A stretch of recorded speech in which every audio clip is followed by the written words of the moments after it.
In this video, we are going to discuss how to find electric field due to charge that is equally distributed throughout a spherical volume of radius r and uniform charge density ρ greater than 0 at points outside the sphere and inside the sphere.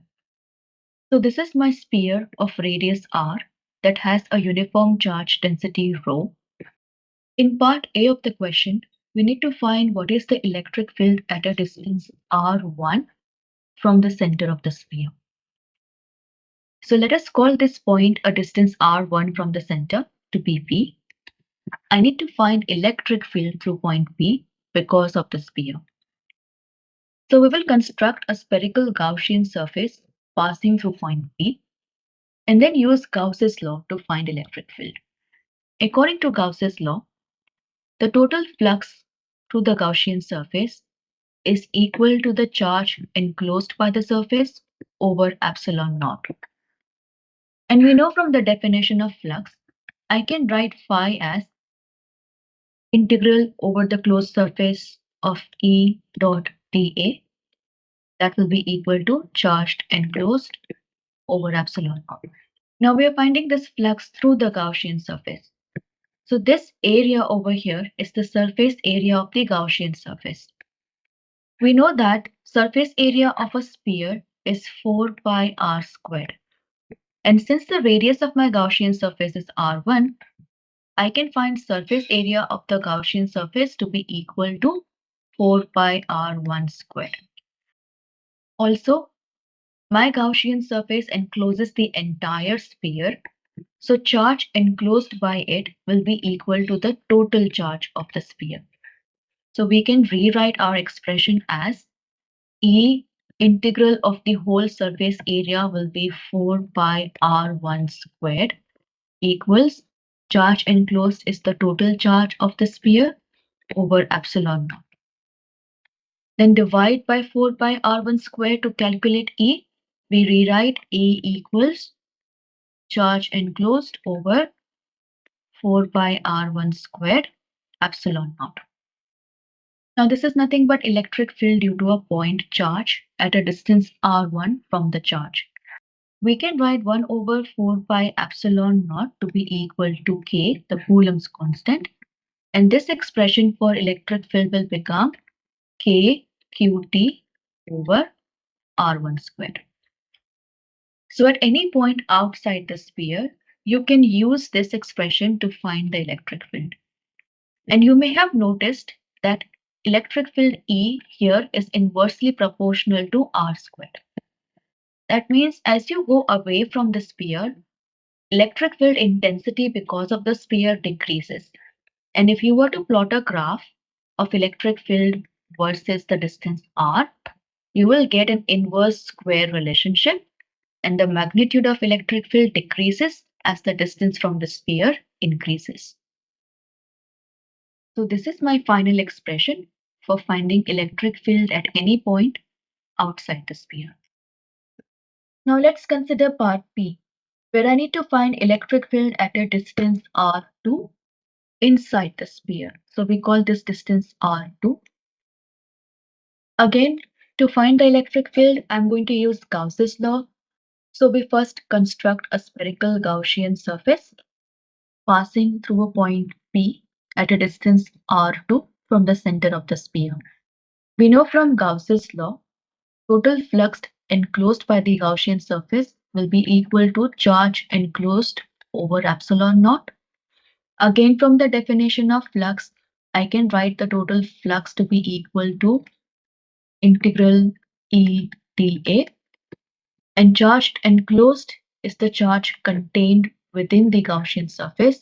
So right now my Gaussian surface is inside the sphere, so I'm looking at charge enclosed in this region only, and we will not include the charge which is present outside this region. Here we are finding flux through the Gaussian surface. So this becomes the surface area of the Gaussian surface. So we can write the surface area of a sphere as 4 pi r squared. And for my Gaussian surface, this will become 4 pi r2 squared because r2 is the radius of the spherical Gaussian surface. And charge enclosed is only the charge contained within the Gaussian surface. We can find that charge enclosed by multiplying the volume charge density rho with the volume of the Gaussian surface. Because volume charge density rho is charge per unit volume, and if I know the charge per unit volume, I can multiply this with the volume of the Gaussian surface to find the total charge enclosed within it. We know that volume of a sphere is 4 by 3 pi r cube. So for the Gaussian surface, I will rewrite this as 4 by 3 pi r2 cube, as r2 is the radius of the Gaussian surface. Now we will substitute this in my expression for flux, and we write E into surface area, which is 4 pi r2 squared, equals charge enclosed is rho 4 by 3 pi r2 cube over epsilon naught. Then I can find electric field by dividing with 4 pi r2 squared. So we get rho 4 by 3 pi r2 cube over epsilon naught divided by 4 pi r2 squared. Cancel off the common terms. I can cancel 4 pi.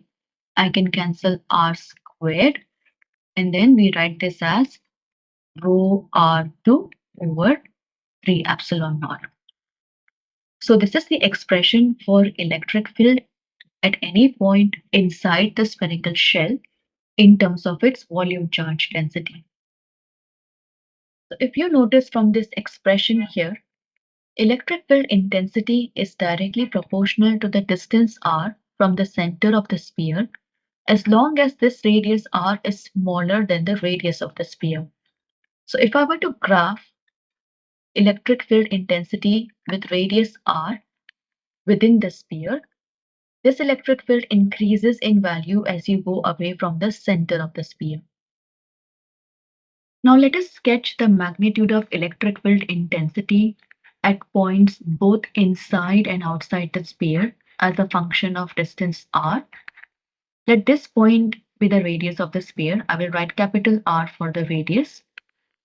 For any point inside the sphere, as we saw here, electric field intensity increases as you go away from the center. So your E will increase here.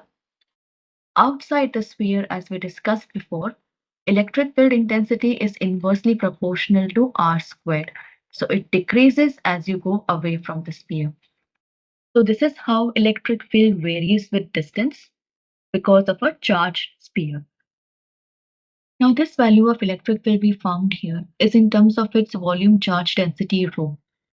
Let us find the expression for electric field in terms of the total charge of the sphere. So electric field at any point inside the spherical volume is given as rho r2 over 3 epsilon naught, where r2 is the distance from the center of the sphere and within the sphere. I'm going to rewrite this expression in terms of the charge of the sphere. Now rho is the volume charge density, and we can find rho as total charge of the sphere over the volume of the sphere. We know that volume of the sphere is given as 4 by 3 pi r cube, and here, since the radius of the sphere is r, I will write the volume as 4 by 3 pi r cube. We will substitute this in our expression for electric field. So you get E equals, in place of rho, we are going to write Q total over 4 by 3 pi r cube, then r2 over 3 epsilon naught. I can cancel the 3 here, and we are left with E equals Qt r2 over 4 pi epsilon naught r cube. So again here, electric field E is directly proportional to the distance r2 from the center of the sphere. This distance r is the radius of the sphere and is a constant value for a specific sphere. It does not change. And E is varying here with respect to r2. So you get E directly proportional to r2. So this is how you write the expression for electric field at any point inside the sphere in terms of the total charge of sphere.